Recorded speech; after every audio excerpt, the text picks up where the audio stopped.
అందరికీ హాయ్ నమస్తే, welcome back to Vijay vlogs. ఈరోజు వీడియోలో సంక్రాంతి స్పెషల్గా మరో 2 రకాల రెసిపీస్ని మీతో షేర్ చేసుకోవాలనుకుంటున్నాను.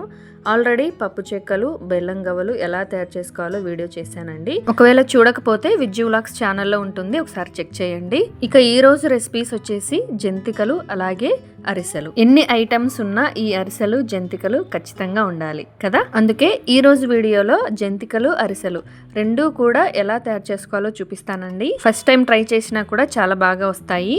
మరి లేట్ చేయకుండా, లాగ్ లేకుండా ఈ 2 రకాల రెసిపీస్ని ఒకదాని తర్వాత ఒకటి ఎలా తయారు చేసుకోవాలో చూసేద్దాం పదండి. జంతికలు ప్రిపేర్ చేసుకోవడానికి ముందుగా పిండి కలుపుకోవడానికి ఒక పెద్ద గిన్నె తీసుకోండి. అందులోకి ఒక 1/2 kg దాకా బియ్యం పిండి వేసుకోవాలి. ఈ బియ్యం పిండి వచ్చేసి మీరు ఇంట్లో అయినా ప్రిపేర్ చేసుకోవచ్చు, లేదంటే బయట సూపర్ మార్కెట్లో దొరికేదైనా యూస్ చేసుకోవచ్చు. బియ్యం పిండితో పాటుగా 1/2 kg శనగపిండి కూడా వేసుకోండి. ఇప్పుడు ఇందులోకి మీ టేస్ట్కు తగ్గట్టు ఉప్పు వేసుకోండి. కనీసం 2 స్పూన్లైనా పడుతుందండి. అలాగే కారం 2 లేదా 3 టీ స్పూన్లు వేసుకోండి. ఆ తర్వాత వాము అండి, ఇది వచ్చేసి 1 టేబుల్ స్పూన్ వేసుకోండి. ఈ వాముని అలాగే వేయకుండా చేతుల మధ్య నలిపి వేసుకోండి, అప్పుడే ఆ ఫ్లేవర్ బాగా తెలుస్తుంది. వాము వేసుకున్న తర్వాత చివరగా 2 లేదా 3 టేబుల్ స్పూన్స్ దాకా ఆయిల్ వేసుకోండి. ఈ ఆయిల్ ప్లేస్లో మీరు నెయ్యి అయినా వేసుకోవచ్చు, లేదంటే ఒక 1/2 కప్పు బటర్ అయినా వేసుకోవచ్చు. నేను ఇక్కడ ఆయిల్ వేస్తున్నాను, ఇది కాచి చల్లారబెట్టిందండి. ఇలా ఆయిల్ వేసుకోవడం వల్ల జంతికలు చాలా గుల్లగా వస్తాయండి. అన్నీ వేసుకున్న తర్వాత బాగా కలిసేలాగా మిక్స్ చేసుకోండి. అలా మిక్స్ చేస్తూ ఉంటే కాసేపటికి ముద్ద కన్సిస్టెన్సీ వస్తుందండి. చూడండి, ఇలాగా చేతిలో ముద్దలాగా అవ్వాలి. అప్పుడే మనం వేసిన ఆయిల్ సరిపోయినట్టు. ముద్ద కాకుండా విరిగిపోతుంది అంటే మీరు వేసిన నూనె, నెయ్యి లేదా బటర్ సరిపోలేదని అర్థం. ఇంకొంచెం యాడ్ చేసుకొని తిరిగి మిక్స్ చేసుకోండి. ఇప్పుడు ఈ పిండిలోకి కొద్దిగా వాటర్ యాడ్ చేసుకుంటూ ముద్దలాగా చేసుకోవాలి. ఈ పిండి కలుపుకోవడానికి ఎలాంటి వేడినీళ్ళు అవసరం లేదండి, జస్ట్ నార్మల్ వాటర్తోనే పిండి కలుపుకోవచ్చు. అలాగే పిండి మరీ మెత్తగా కాకుండా గట్టిగా కాకుండా చూసుకోండి. కన్సిస్టెన్సీ చూసుకుంటూ వాటర్ యాడ్ చేసుకోండి. చూడండి, వీడియోలో చూపిస్తున్న విధంగా ఈ విధంగా కన్సిస్టెన్సీ ఉంటే సరిపోతుంది. ఇప్పుడు దీన్ని ఒక 10 to 15 మినిట్స్ పాటు తడిగుడ్డతో కవర్ చేసి పెట్టుకోండి. ఆ తర్వాత డీప్ ఫ్రైకి సరిపడా ఆయిల్ పెట్టుకొని హీట్ అవ్వనివ్వండి.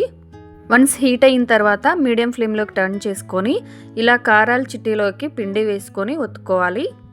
కొద్దిగా పిండిని వేసుకొని ఒత్తుకోండి. ఆయిల్కి నిండుగా వేస్తే ఈ జంతికలు సరిగ్గా ఫ్రై అవ్వండి. ఇలా ఆయిల్లో వేసుకొని 2 వైపులకి టర్న్ చేసుకుంటూ ఫ్రై చేసుకోవాలి. ఇలా పిండిని ఆయిల్లో వేయగానే నురుగు ఎక్కువగా వస్తుందండి.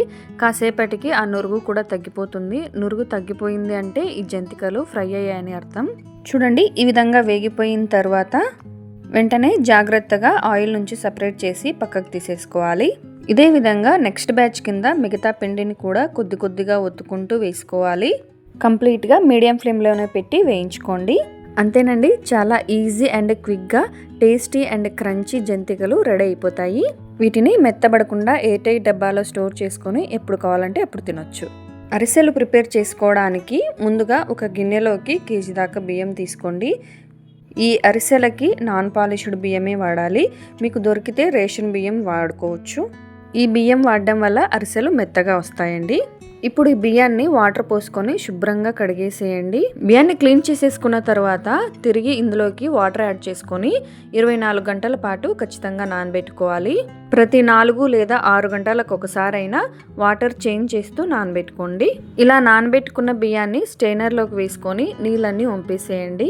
ఆ తర్వాత ఒక పొడి క్లాత్లోకి వేసి స్ప్రెడ్ చేసుకొని 15 to 20 మినిట్స్ పాటు ఆరబెట్టండి. చూడండి, ఈ విధంగా లైట్గా బియ్యం అనేవి చేతికి అంటుకుంటే సరిపోతుంది, అంతకంటే ఎక్కువ ఆరాల్సిన అవసరం లేదు. ఇప్పుడు ఈ బియ్యాన్ని బ్లెండర్లోకి వేసుకొని మెత్తగా పొడి చేసుకోవాలి. చూడండి, ఈ విధంగా మెత్తగా పొడి చేసుకోవాలి. ఇప్పుడు ఒక పెద్ద బౌల్ కానీ గిన్నె కానీ తీసుకొని అందులోకి స్టెయినర్ పెట్టుకోండి. గ్రైండ్ చేసుకున్నటువంటి ఈ బియ్యం పిండిని జల్లించుకోండి. మీరు బియ్యాన్ని మిల్లుకు వేయించినా కూడా ఇలా జల్లించుకొని తీసుకోవాలి. అలాగే ఇంటికి తెచ్చుకున్న వెంటనే ఈ ప్రాసెస్ స్టార్ట్ చేయాలి, లేదంటే ఈ పిండి డ్రై అయిపోయే ఛాన్స్ ఉంటుందండి. ఇలా జల్లించుకున్న తర్వాత పిండిని చేత్తో గట్టిగా అదిమి పెట్టండి. అప్పుడే పిండి డ్రై అవ్వకుండా మెత్తగా ఉంటుంది. జల్లించుకున్నాక మిగిలిపోయిన పిండిని అలాగే మిగిలిన బియ్యాన్ని కూడా ఇదే విధంగా గ్రైండ్ చేసుకొని జల్లించుకొని పిండిని అదిమి పెడుతూ ఉండండి. నానబెట్టుకున్న బియ్యం అంతా అయిపోయే వరకు కూడా ఇదే ప్రాసెస్ చేయండి. బియ్యం పిండి అయితే తయారైపోయిందండి. ఇప్పుడు పాకం ప్రిపేర్ చేసుకోవాలి. అందుకోసం స్టవ్ మీద వెడల్పుగా పెద్దగా ఉండే ఒక గిన్నెను పెట్టుకోండి. అందులోకి బెల్లం వేసుకోండి. ఇది వచ్చేసి 750 గ్రాములండి. ఇలా తురిమి వేసుకోండి. అరిసెలకి ఉప్పు బెల్లం కంటే కూడా ఎర్రగా మెత్తటి బెల్లం ఉంటుంది కదా, అది బాగుంటుంది. బెల్లంతో పాటు 1/3 కప్ అంటే పావు కప్పు పైన 1 టేబుల్ స్పూన్ దాకా వాటర్ యాడ్ చేసుకోండి. మీడియం ఫ్లేమ్ లో పెట్టుకొని ఈ బెల్లం కరిగి పాకం వచ్చే వరకు కూడా మధ్య మధ్యలో కలుపుకుంటూ ఉండండి. చూడండి, కాసేపటికి బెల్లం పూర్తిగా కరిగిపోయింది. ఇప్పుడు ఈ బెల్లాన్ని ఫిల్టర్ చేసుకోవాలండి. ఈ విధంగా స్ట్రైనర్ని పెట్టి ఫిల్టర్ చేసుకోండి. బెల్లం కరిగిన తర్వాత త్వరగానే పాకం వస్తుందండి, కాబట్టి రెగ్యులర్గా చెక్ చేసుకుంటూ ఉండాలి. ఈ స్టేజ్లో ఉన్నప్పుడు మంచి ఫ్లేవర్ కోసం ఒక 1/2 టీ స్పూన్ యాలకుల పొడి వేసుకోండి. మీకు ఇష్టమైతే కాస్త నెయ్యి కూడా వేసుకోవచ్చు. చూడండి, ఇలా మెత్తటి సాఫ్ట్ బాల్ లాగా పాకం రావాలి. వేళ్ళ మధ్య ఎటువైపు ఫోల్డ్ చేస్తే అటువైపు ఫోల్డ్ అవ్వాలి. ఇంతకన్నా తక్కువగా లేత పాకం వస్తే ఆయిల్లో వేసినప్పుడు విరిగిపోతుంది. ఎక్కువ పాకం వచ్చేస్తే అరిసెలు గట్టిగా తయారవుతాయండి. ఇలా పాకం వచ్చిన వెంటనే మనం ప్రిపేర్ చేసుకున్న బియ్యం పిండిని కొద్ది కొద్దిగా వేసుకుంటూ మిక్స్ చేసుకోండి. ఇలా పిండి వేసుకునేప్పుడు మాత్రం వేరొకరి హెల్ప్ తీసుకోండి, అప్పుడు పని ఈజీగా అయిపోతుంది. ఫస్ట్ కొద్దిగా పిండి వేసి కలిపిన తర్వాత స్టవ్ ఆఫ్ చేసేయండి. కన్సిస్టెన్సీ చూసుకుంటూ పిండి యాడ్ చేసుకోండి. పిండి ఎక్కువ వేసేసి గట్టిగా అయిపోతే మరీ క్రంచీగా వస్తాయండి అరిసెలు, అవి అంత బాగుండవు. చూడండి, ఈ విధంగా ఉంటే సరిపోతుంది. ఇప్పుడు ఈ పిండిని ఒక 5 మినిట్స్ పాటు అలాగే వదిలేసేయండి. కాస్త గోరువెచ్చగా అయిన తర్వాత అరిసెలు చేసుకోవడం స్టార్ట్ చేయొచ్చు. ఆయిల్ ప్యాకెట్ కానీ బటర్ పేపర్ కానీ లేదా ఇలా ఒక ప్లాస్టిక్ కవర్ మీద కానీ ఆయిల్ అప్లై చేసి మనం ప్రిపేర్ చేసుకున్న పిండి నుంచి కొద్ది కొద్దిగా తీసుకుంటూ ఇలా అరిసెల్లాగా ఒత్తుకోవాలి. నువ్వుల అరిసెలు చేసుకోవాలి అనుకుంటే డైరెక్ట్గా నువ్వుల్ని పిండిలో వేసైనా కలుపుకోవచ్చు, లేదా పిండి ముద్దను నువ్వుల మీద అయినా పెట్టుకొని అరిసెల్లాగా ఒత్తుకోవచ్చు. ఇద్దరు చేస్తున్నట్లయితే ఒకరు అరిసెలు ఒత్తుతుంటే ఇంకొకరు కాల్చుకోవచ్చు. అదే ఒకరే చేస్తూ ఉంటే కొన్ని అరిసెలు ఇలా ఒత్తుకొని ఆ తర్వాత కాల్చుకోండి. ఇప్పుడు వీటన్నిటినీ కూడా డీప్ ఫ్రై చేసుకోవాలండి. అందుకోసం స్టవ్ మీద మందంగా ఉండే కడాయి పెట్టుకొని అందులోకి డీప్ ఫ్రైకి సరిపడా ఆయిల్ వేసుకొని హీట్ చేసుకోండి.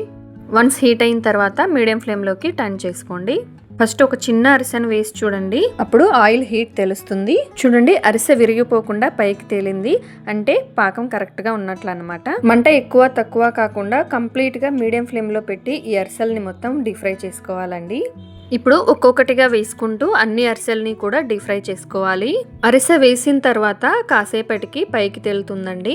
అలా పైకి తేలిన అరిసె మీదకి ఇలా కొద్దిగా ఆయిల్ వేస్తూ ఉంటే రెండో సైడ్ కూడా పొంగుతుంది. పొంగిన అరిసెని మళ్ళీ రెండో వైపుకి టర్న్ చేసుకోండి. అరిసెని టర్న్ చేసుకున్నాక మీరు కావాలంటే ఇంకో అరిసె కూడా వేసుకోవచ్చు. నేను ఇక్కడ ఒక్కొక్కటే డీప్ ఫ్రై చేస్తున్నానండి.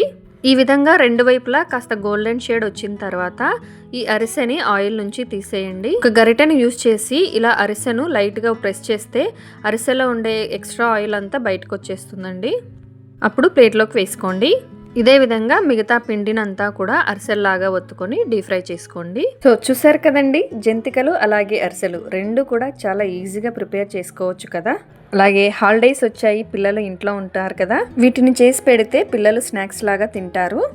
కాబట్టి తప్పకుండా ట్రై చేయండి. ట్రై చేసిన తర్వాత మీ ఫీడ్బ్యాక్ని నాతో షేర్ చేసుకోవడం మాత్రం మర్చిపోవద్దు. వీడియో నచ్చితే లైక్ చేయండి, మీ ఫ్రెండ్స్కి రిలేటివ్స్కి షేర్ చేయండి. మరిన్ని సూపర్ టేస్టీ రెసిపీస్ కోసం విజు వ్లాగ్స్ ఛానల్ని సబ్స్క్రైబ్ చేయండి. మరొక వీడియోతో మళ్ళీ కలుద్దాం. అంతవరకు కీప్ వాచింగ్ విజు వ్లాగ్స్.